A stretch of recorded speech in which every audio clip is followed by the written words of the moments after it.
أعوذ بالله من الشيطان الرجيم بسم الله الرحمن الرحيم رب اشرح لي صدري ويسر لي أمري واحلل عقدة من لساني يفقهوا قولي رب زدني علما رب زدني علما رب زدني علما ربنا لا تزغ قلوبنا بعد إذ هديتنا وهب لنا من لدنك رحمة إنك أنت الوهاب.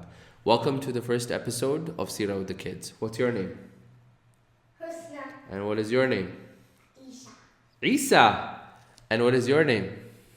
Abdullah. Abdullah. So we're joined here by Husna, Isa and Abdullah.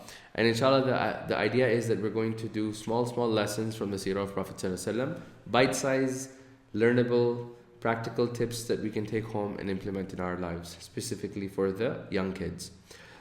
And we're doing a book called Hayatu Muhammad sallallahu alayhi wasallam lil Atfal. It's a book written by Hamid al-Tahir, and it's very simple book. So the idea is I will read parts of the book in Arabic, parts of it I will just tell you guys as a story. And so we also learn Arabic in the process, inshallah. The first chapter is Ibn Dhabihain. Ibn Dhabihain means what? The son. Yes, the son of two slaughters. Yes, literally that's what it means. I.e., that Prophet ﷺ was the son of he was the son of two people who were slaughtered, i.e. from his grandfathers and his father. Two of them were slaughtered. They were not really slaughtered, but they went through the event of slaughtering, which was Ismail alayhi salam and his own father, Abdullah. قبل ما يزيد عن 14 قرن من زمان كان العالم كله يرتقب حدثا عظيما. More than almost 1400 to 1500 centuries, 1500 years ago or 14 centuries ago, the world was awaiting for a very big event. Something great was about to happen. And what was this great thing? All the sorcerers, people who used magic, all the people who were ruhban, people who were the priests or monks of those times, religious peoples of those times, either from Christians or Jews, they all had predictions in their books that Prophet ﷺ is about to come and this is the time for his coming. This is his time. So what they would do is every single time somebody from the Arabian Peninsula, the area we're in, whenever they would arrive to Sham basically means Syria, Lebanon, Jordan and all these countries, and Palestine, when all of these countries, anybody would arrive there, these priests, they would ask them, did a special boy, is he born yet? Do you have a special boy that's born yet? And they were always waiting for it because they knew that this is the time for him to come. And let's come to Makkah. في أرض الجزيرة العربية كانت مكة أم القرى. القرى basically means the mother of all the قرى basically means village, قرية, but basically the mother of all the cities. Why was it called the mother of all the cities, Qura? Why was it called the mother of all the villages or all the cities? Because people used to come to Makkah for what? What's in Makkah? What? The Kaaba. Right? So people from all around the Arabian Peninsula, they would come to where? To Makkah. Why would they come? For the Kaaba. What do you do around the Kaaba? Tawaf. And what else? Hajj and Umrah, right? So they would come for Hajj and Umrah. And who were the people responsible for taking care of Kaaba? And the Hujjaj and people that would come. Who were the people responsible for that? Quraysh. Quraysh were the ones, this was their responsibility, that when all the guests to Makkah, when they would arrive to Makkah for either Umrah or Tawaf or Hajj, they would come. And the Quraysh would take the responsibility of providing them food, providing them hospitality, if they needed a house to stay, and providing them even water. And they used to have great pride in doing these things because they're doing service of the house of Allah subhanahu wa ta'ala. Having said that, they had added a lot of things in front of Kaaba. What were they? Idols. What were they? Idols. There were a lot of idols in front of Kaaba. Just give me the names of some of the idols.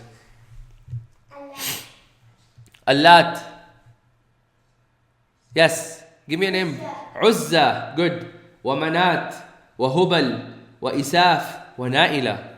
So there were a lot of these idols. these are the primary, their supreme idols. These idols were like the leaders of all the other idols, although they all cannot benefit us, and we all know that. And then وأصناما أخرى قد جعلوها حول الكعبة يسجدون له ويلتفتون حوله. They would do sajda to these idols. Till this day, subhanallah, you have nations upon nations that they worship idols. They stand in front of an idol that was made by a man, and then they request their special plea. And they ask them, can you help me? Can you do this and that? And subhanallah, may Allah subhanahu wa ta'ala guide them all, and may Allah guide us and keep us on this guidance that we never fall into this thing. This is the greatest sin in the eyes of Allah subhanahu wa ta'ala, which is what? Shirk. Which is that you make a partner with who? With Allah subhanahu wa ta'ala. For example, Isa, if you made something, right? If you made a boat, a very nice boat. Isa made a very beautiful, nice boat. And I come to you and I tell Isa, I made the boat. Are you going to be happy? No, you're going to be sad. No, I made the boat. It's my idea. I was the one that designed it. It was my thought, my idea, my effort. I did all the work. It's my boat. And I tell him, no, it's my boat. Right? Isa is going to get upset. Similarly, Allah subhanahu wa ta'ala, He created everything. خَلَقَ كُلَّ شَيْءٍ. He created everything in this earth. And He created it for us. So that when we become sensible people, when we grow up, we remember that Allah has created all of this dunya for us, and we worship who? Only Allah subhanahu wa ta'ala. We listen to who? Allah. Only Allah subhanahu wa ta'ala. And we seek whose pleasure? Allah subhanahu wa ta'ala's pleasure. وفي أنحاء الجزيرة العربية كانت الحروب تجري بين القبائل العربية. And all over the Arabian Peninsula, there was something unique that was happening at that time too. Tribes, this tribe with this tribe, group of people, a clan, whether they were Qatifis or they were Dahtanis or Inazis, they were fighting with one another. So, group of tribes, they would say, they would call themselves, for example, Gahtan. We're from, Gahtan, and they would say, we would fight with, Al-Inazis. And these fights would take place and they would not end. So the way it would work is this person would come and kill somebody from their family, and then that person would come and kill somebody from their family, and these fights carried on. And sometimes these fights were on something very, very simple. Very simple, a camel. Oh, you took my camel. The whole clan would go and fight with the other clan because of one camel. Right? Today we find that sometimes in schools, right? When we go to schools, if somebody takes your pencil and eraser, and what happens? We start fighting with them. On a small eraser.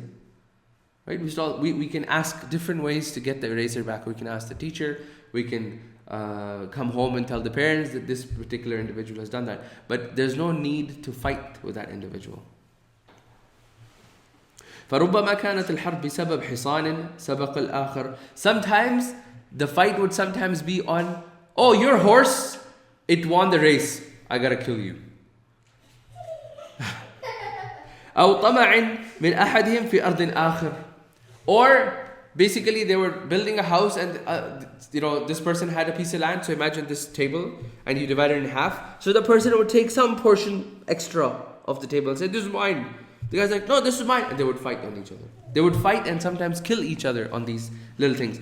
وَلَمْ تَكُنْ الْحَرْبُ تَنْتَهِي سَرِيعًا. And if the fight was, for example, on a horse, that your horse won, that particular fight, it would not end very quickly. بَلْ كَانَتْ تَمُدُّ سِنِينًا طَوِيلًا. Sometimes it would last for ages, like years upon years upon years. مثل حرب البسبوس. There was a harb called Harb al-Basbus. And another one, it was called Wadahis. There was another harb. Wal-Ghabra. These are some of their famous battles that lasted decades over a small thing. And it would not end.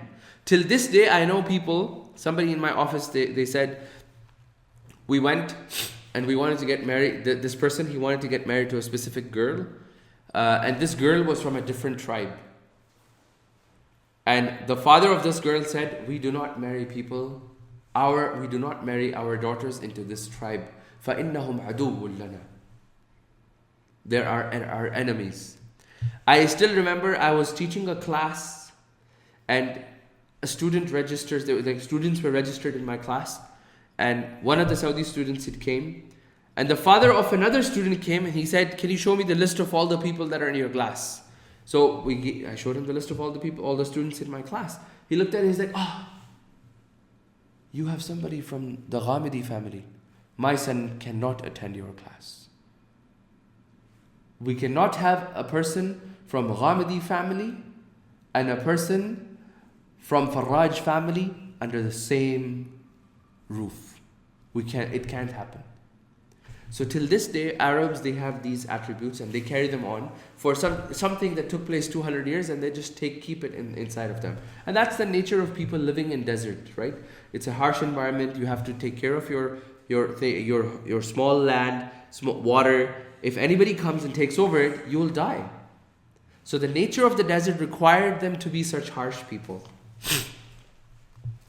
وقد يستمع القادمون إلى المكة لأصوات الصغار من البنات وآبائهم يضعونهن في التراب. Sometimes people would be coming into Makkah for doing tawaf and umrah, and they would find that fathers would be taking their daughters and putting them into they would be putting their daughters within a grave, and they would bury them alive. Even one of the greatest Sahabis, who is he? Umar radiallahu anh. He buried his own daughter alive before he became a Muslim.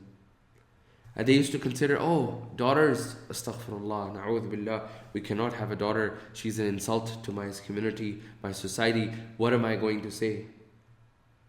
Even the Qur'an, it talks about it, right? That وَإِذَا بُشِّرَ أَحَدُهُمْ بِالْأُنْثَى. If any one of them is given a glad tidings, you're going to have a daughter, his face turns black. He thinks, oh my God, not a daughter. And they used to consider that as an insult.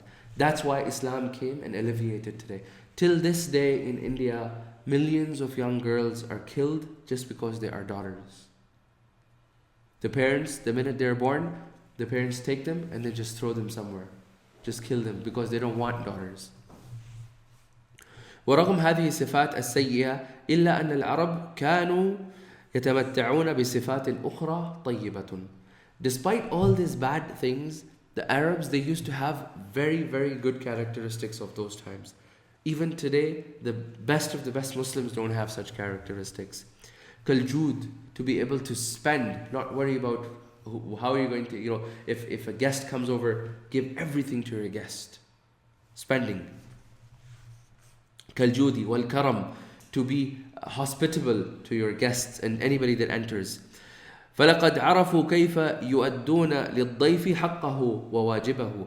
They were known to give respect and due rights to their guests. You find today, till this day, Arabs. I remember we were once stuck in the desert, me and Abdul Wahab, my brother, and we were stuck. Our car got stuck, and it was, I think, Ramadan. Yeah, I think it was Ramadan. And we got stuck, and this person came to help us, a Bedouin, and he pulled our car out of the desert. And then he's like, "Khalas, you guys have to go to my house now." He's like, "You're my guests." I mean, we didn't even enter his house. He's like, "You're my guests. You have to stay with us. So you have to go, and we're going to have food tonight." And we said, no, we have other things. We have to go to Dubai. We have to give some lectures, and we cannot. And again, he insisted a lot. So till this day, this attribute trait exists amongst the Arabs. وَكَانُوا إِذَا وَعَدُوا وَفَّوْا بِعَهْدِهِمْ. When they made a promise, they would make sure that they always fulfill that promise. Even if that meant that they would die fulfilling that promise. Today, you do not have people that can do that. You have Muslims who make a promise, I'll be there at 8 o'clock. And then they call you at 9. They're like, where are you? I was supposed to meet you at 8. 1 hour later. So even when we tell somebody that we have a specific time and we're going to meet you at a specific time, it means we need to meet them at that particular time. It's a promise. And if we cannot make it, then we need to call them and rearrange that time. وَكَانَ رِزْقُ الْعَرَبِ مَا بَيْنَ التِّجَارَةِ وَالرِّعَايَةِ. Now, وَالرَّعِيَّةِ. Basically, how would they make their money? How would they earn income? Trade and Business. trade, tijara, trade and Stealing. no, stealing. Yeah, No. Nice. No, they would do something to do with camels and sheeps 10 camels. and herd sheeps, right? What? Sheeps. ويصنع من شعرها ما ينام عليه وما يستتر في نومه. They would take the goats and the sheeps, and they would actually take out the wool and the skin. You know, sometimes if they slaughtered a goat, the skin of the goat, the skin of the camel, they would use that to either make a bed or to make a covering, to make their clothes in the winter. وكان الأغنياء منهم يخرجون من التجارة إما إلى الشام في الصيف أو إلى اليمن في الشتاء. The rich people from the Makkah, they would either go to Sham, which was Syria, Jordan, and all these areas, or they would come down to Yemen. وهذه ما ذكره الله تعالى في القرآن الكريم. This is what Allah is mentioned in the Quran. لإيلاف قريش إيلافهم رحلة الشتاء والصيف. رحلة الشتاء والصيف. They used to have two travels. One in the summer. So summer times they would go to Sham. Winter times they would go towards Yemen, closer towards the equator. And at this point, we will come to an end for this episode. Inshallah, our next episode, join us. We'll be entering and talking about Banu Hashim, the family of Prophet ﷺ, when we get straight into the coming of Prophet ﷺ and what were some of the signs that took place in this earth. سبحانك اللهم وبحمدك أشهد أن لا إله إلا أنت أستغفرك وأتوب إليك. Please don't forget to like us and share us on the Digital Minbar Facebook and Twitter. Please also subscribe to the Digital Minbar YouTube channel in the links below.